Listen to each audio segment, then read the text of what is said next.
Que la gloire soit rendue à notre Dieu, le Créateur des cieux et de la terre. Très chers frères et sœurs, membres des églises, ce matin, nous devons l'honneur à notre Dieu avec le thème intitulé « Le messager du temps de la fin ». C'est la deuxième partie. C'est un thème que nous avons déjà commencé et nous continuons avec la deuxième partie. Thème tiré dans le livre de Malachie, chapitre 4, verset 5 jusqu'à 6. Nous lisons. Voici, je vous enverrai Élie le prophète avant que le jour de l'Éternel arrive. Ce jour grand et redoutable. Il ramènera le cœur des pères à leurs enfants et le cœur des enfants à leurs pères, de peur que je ne vienne frapper le pays d'interdit.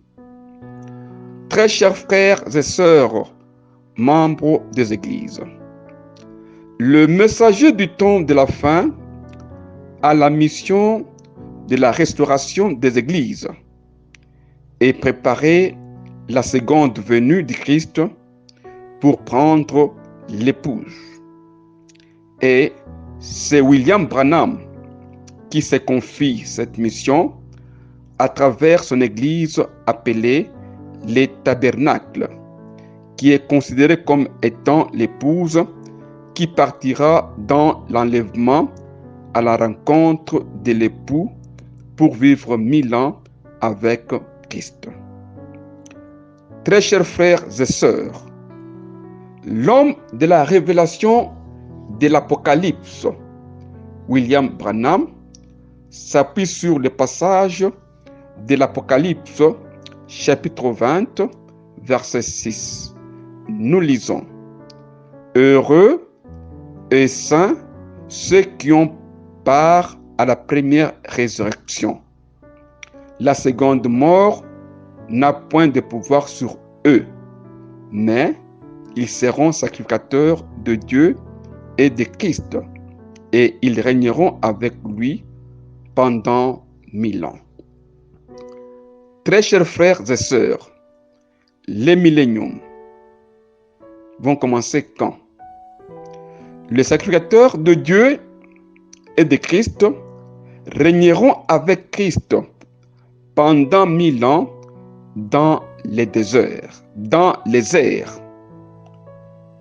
Régner 1000 ans avec Christ, c'est faire quoi? Et on doit régner sur quoi? Si nous lisons l'épître de Pierre, 2 Pierre, chapitre 3, verset 8, nous lisons au nom de Jésus-Christ. Mais il est une chose, bien-aimés, que vous ne devez pas ignorer, c'est que devant le Seigneur, un jour est comme 1000 ans, et 1000 ans sont comme un jour. Très chers frères et sœurs, membres des églises, si 1000 ans équivalent à un jour, donc l'interprétation littérale de ce passage n'a aucun sens.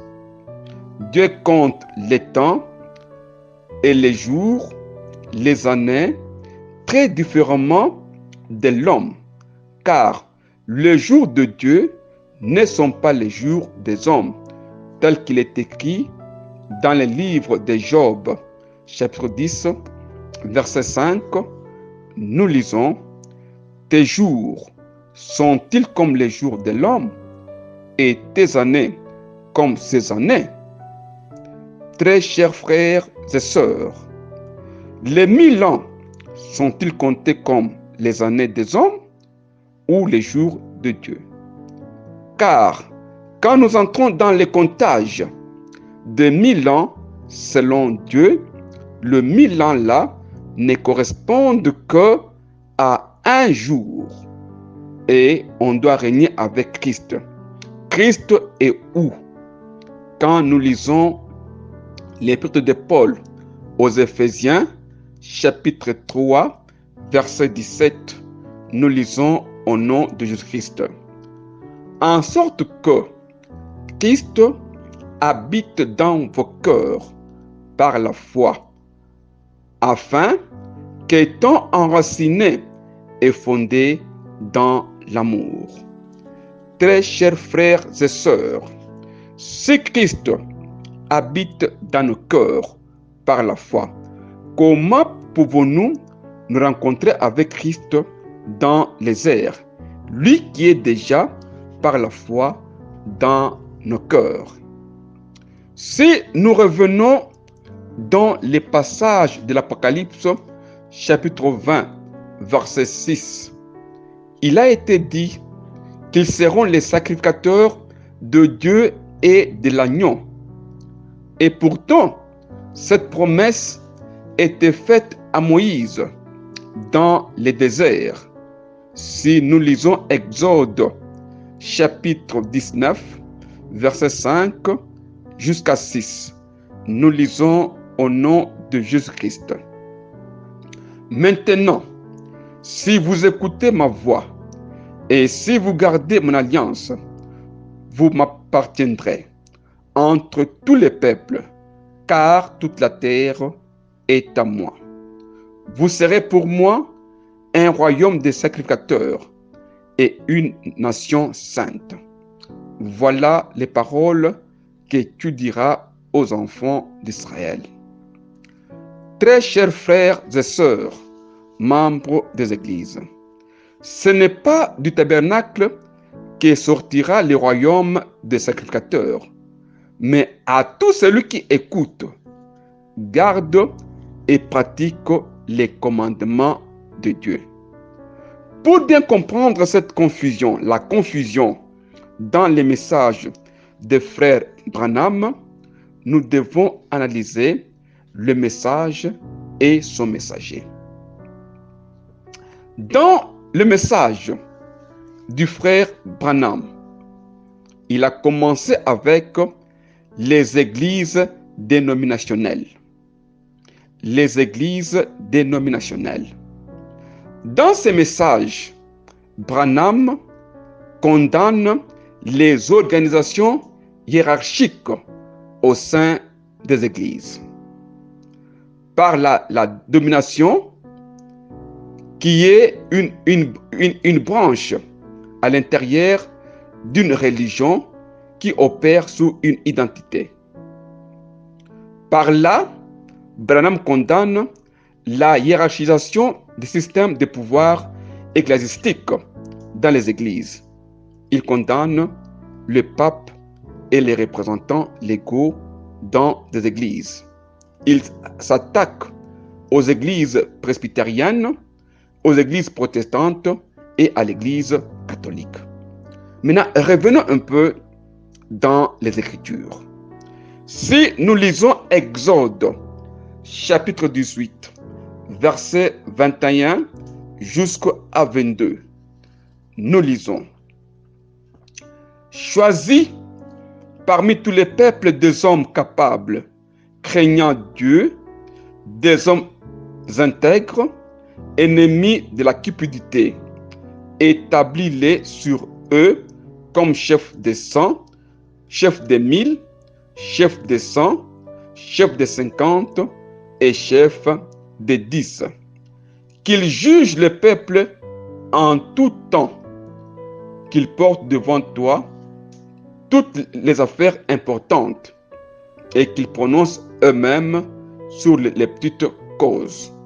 Allège ta charge et qu'ils la portent avec toi. Très chers frères et sœurs, membres des églises, les conseils de Jéthro, le beau-père de Moïse, profita énormément à Moïse et à l'Israël. Le commencement de la hiérarchie dans les églises. Dans l'assemblée du désert, Moïse était au sommet de l'assemblée.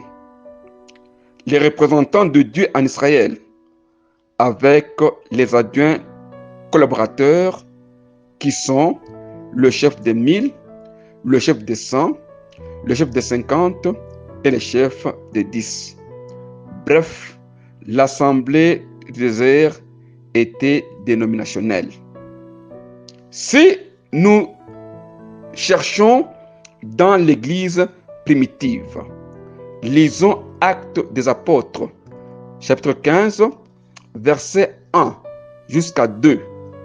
Nous lisons: quelques hommes venus de Juda enseignaient les frères en disant: si vous n'êtes circoncis selon les rites de Moïse, vous ne pouvez être sauvés.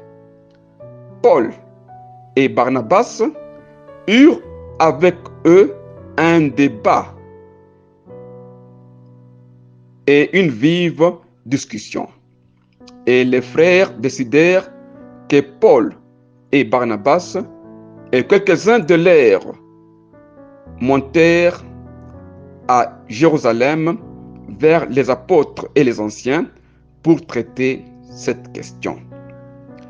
Très chers frères et sœurs, membres des églises, dans l'église primitive, la représentation des églises était à Jérusalem pour résoudre les grandes questions de l'église.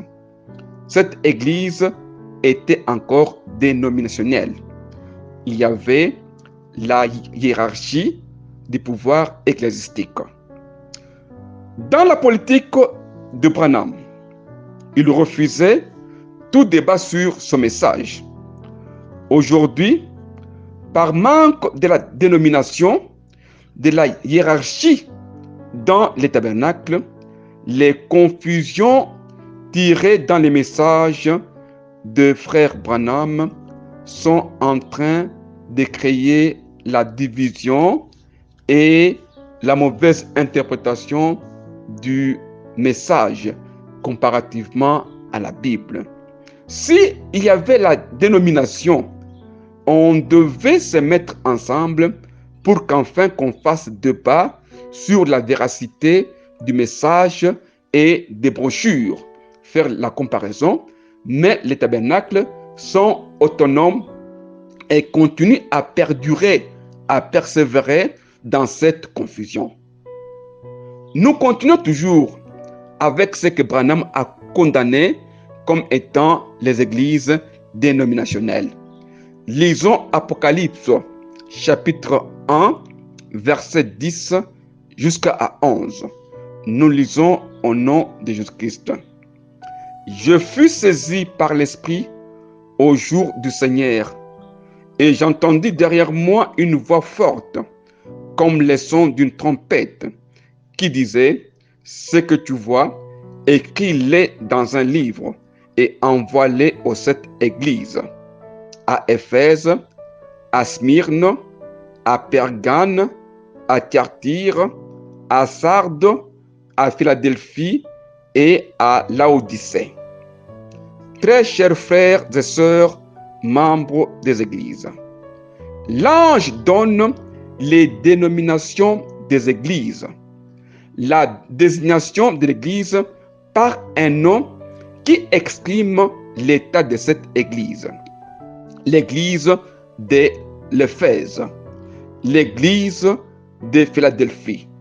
L'ange précise et il dit ceci: écrit et envoie aux 7 églises, l'église d'Éphèse, l'église de Sardes, l'église de Laodicée. Malheureusement, cette dénomination, selon les frères Branham, va les confondre avec les 7 âges de l'Église, selon la révélation et sa conception. Nous disons pour terminer ce point que Branham a égaré les tabernacles qui malheureusement portent les noms actuellement. Nous avons les tabernacles de Bethel, les tabernacles de Jérusalem, les tabernacles de pierre angulaire, qui sont des dénominations, sauf par égoïsme. Ils ne veulent pas se mettre ensemble, avoir une hiérarchie qui pourrait résoudre d'abord la confusion dans les messages de leurs prophètes. Nous allons vite. Branham a, dans son message, dès le commencement, dans le livre de Genèse, Branham dit ceci, que Caïn et Abel étaient des jumeaux. Très chers frères, nous lisons Genèse chapitre 4, verset 1 jusqu'à 2. Nous lisons au nom de Jésus-Christ.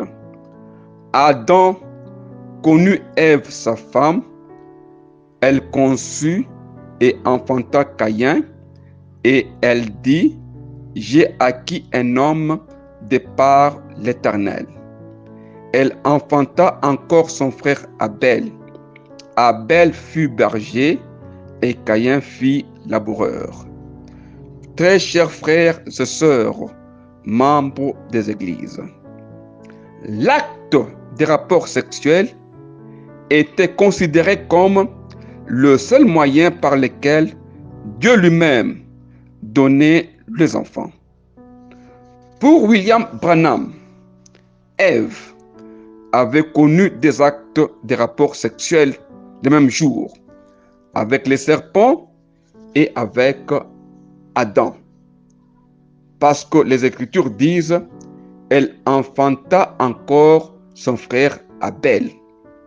On peut penser que les deux frères garçons étaient des jumeaux. Nous disons non et encore non. Si nous lisons Genèse, chapitre 3, verset 6 jusqu'à 7, nous lisons au nom de Jésus-Christ. La femme vit que l'arbre était bon à manger et agréable à la vue, et qu'il était précieux pour ouvrir l'intelligence. Elle prit de son fruit et en mangea. Elle en donna aussi à son mari qui était auprès d'elle, et il en mangea. Très chers frères et sœurs, membres des églises, la confusion d'interprétation des Écritures dans les messages du frère Branham. Pour le frère Branham, manger les fruits signifie poser l'acte sexuel. Donc, c'est le serpent qui avait donné le fruit à la femme. Et ils ont connu les rapports sexuels avec la femme. Et pour dire qu'ils se sont retrouvés nus. Et pourtant, quand nous remontons plus loin dans Genèse 2, le dernier verset, on dit que les deux étaient nus, mais ils n'étaient pas honteux. Selon Genèse, chapitre 3, verset 13, nous lisons. Et l'Éternel, Dieu dit à la femme, pourquoi as-tu fait cela? La femme répondit, le serpent m'a séduit et j'en ai mangé. Très chers frères et sœurs, c'est ici que notre frère Branham commence à coudre les idées dans son message. Le serpent m'a séduit et j'en ai mangé. C'est pour dire que le serpent avait couché avec la femme avant son mari. Et pourtant, quand nous lisons très bien, littéralement, les livres de Genèse chapitre 3, verset 6, on dit ceci, elle donna aussi à son mari qui était auprès d'elle. Elle donna aussi à son mari qui était auprès d'elle. Si manger le fruit signifie faire les rapports sexuels, donc Adam était auprès de sa femme quand le serpent posait l'acte sexuel avec sa femme. La confusion dans cette interprétation, biologiquement parlant, est-ce qu'un animal peut-il concevoir? Peut-il donner la conception à une femme? Nous disons non. Si nous lisons Matthieu, chapitre 3, verset 7, nous lisons au nom de Jésus-Christ. Mais, voyant venir à son baptême beaucoup de pharisiens et de sadduciens, il leur dit, race de vipères, qui vous a appris à fuir la colère à venir. Très chers frères et sœurs, membres des églises, le frère Branham continue à coudre son message à partir des versets tirés ça et là.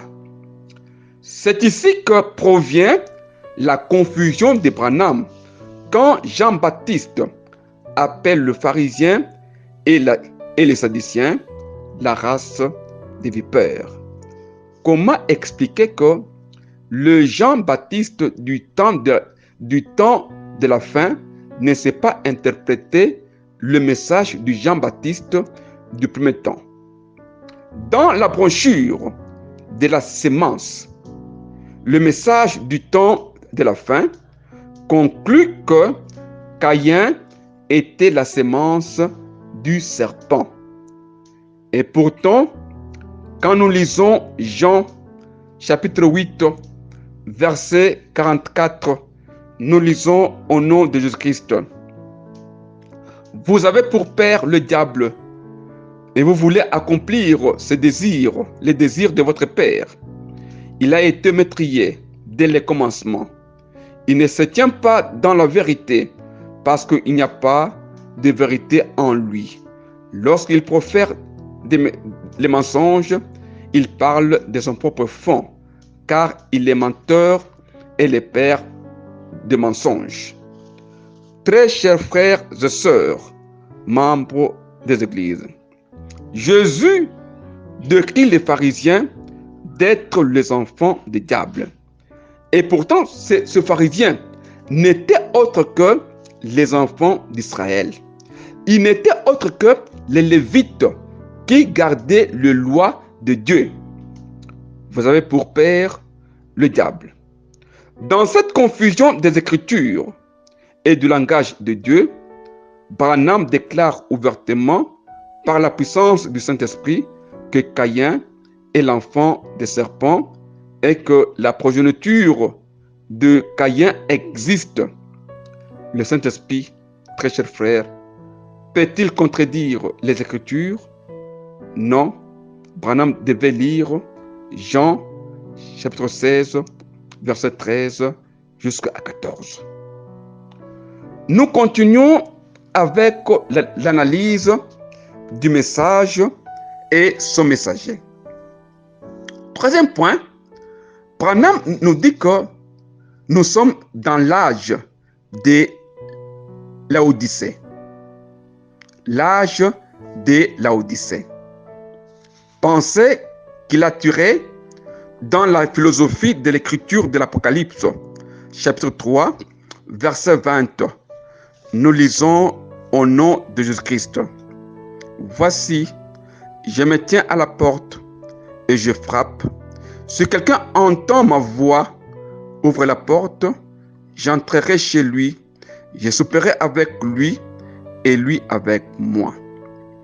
Très chers frères et sœurs, membres des églises, Branham enseigne dans ce message qu'il y a 7 âges dans l'église et chaque âge a son messager et lui prétend être le messager du 7e âge, l'âge de l'église de Laodicée. Cet âge est caractérisé par le fait que Christ est en dehors des églises et dans les églises, on adore d'autres dieux. C'est pour dire que le monde est dans l'église et l'église dans le monde. Très chers frères et sœurs, membres des églises, si le message de notre frère est véritable, l'âge de Laodicée a commencé quand? Nous prenons quelques cas isolés dans les Écritures. Nous commençons avec le premier cas. 1 Samuel, chapitre 28, verset 6. Nous lisons: Saoul consulta l'Éternel, et l'Éternel ne lui répondit point, ni par des songes, ni par l'Urim, ni par les prophètes. Très chers frères et sœurs, membres des églises, l'Israël était sans Dieu pour répondre aux prières. Est-ce que Saoul était aussi à l'âge de Laodicée? Parce que Dieu était à l'extérieur. Nous continuons avec les exemples. Lisons les livres des psaumes, chapitre 78, verset 59 jusqu'à 60. Nous lisons au nom de Jésus-Christ. Dieu entendit et il fut irrité. Il repoussa fortement l'Israël. Il abandonna la demeure de Silo, la tente où il habitait parmi les hommes. Très chers frères et sœurs, Dieu abandonne la demeure de Silo, la tente où il habitait parmi les hommes. Si Dieu a abandonné sa demeure, donc la demeure est restée vide sans Dieu et Dieu est dehors. Le monde dans la demeure et la demeure dans le monde. Est-ce que c'était aussi l'âge de Laodicée de Branham? Les cas sont multiples pour ramener Christ dans le tabernacle. Selon sa conception, Branham va commencer à torturer les Écritures pour créer un message. Nous prenons la première conception de torturer les églises. 1. La place de la femme dans les tabernacles. Nous lisons 1 Corinthiens, chapitre 14, verset 34. Nous lisons au nom de Jésus-Christ.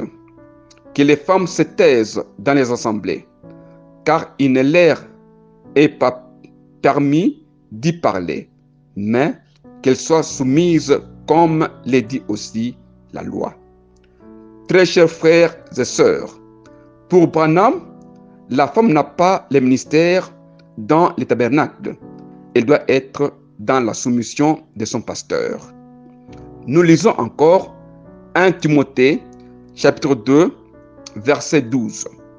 Nous lisons: Je ne permets pas à la femme d'enseigner, ni de prendre de l'autorité sur l'homme, mais elle doit demeurer dans le silence. Très chers frères et sœurs, membres des églises, ces passages forment les socles de la culture et de la civilisation des branhamistes. Si réellement Branham est venu avec le message de seconde venue du Christ pour préparer l'épouse pour l'enlèvement, lisons Matthieu chapitre 22, verset 30. Nous lisons au nom de Jésus-Christ. Car à la résurrection, les hommes ne prendront point de femmes, ni de femmes de mari. Ils seront comme les anges de Dieu dans le ciel. Très chers frères et sœurs, membres des églises, comment le message du temps de la fin, qui prépare l'épouse pour l'enlèvement, distingue encore les hommes et les femmes dans les tabernacles? Or, l'enlèvement viendra après la résurrection. Il n'y aura ni homme ni femme. Très chers frères et sœurs, membres des églises, si Moïse a prêché dans le désert, il préparait l'Israël pour hériter Canaan et comment vivre dans les Canaan. Branham devra aussi nous apprendre comment aller dans l'enlèvement et vivre le 1000 ans dans les airs avec Christ. Et pourtant, quand nous lisons l'épître aux Colossiens, chapitre 3, verset 1, Colossiens 3, 1, nous lisons: Si donc Vous êtes ressuscité avec Christ. Cherchez les choses d'en haut, où Christ est assis à la droite de Dieu. Très chers frères et sœurs, prêchez la femme, interprétez la femme, trouvez la femme physique. Est-ce que c'est ça les choses d'en haut? Car si on est ressuscité, on doit chercher les choses d'en haut. Ce sujet est si vaste, nous ne pouvons pas le terminer dans un audio. On va encore continuer avec ce message. Ce matin, c'est votre frère, l'apôtre missionnaire Taylor Kankonde Kalomba, à partir de Kasumbalesa. Je vous remercie.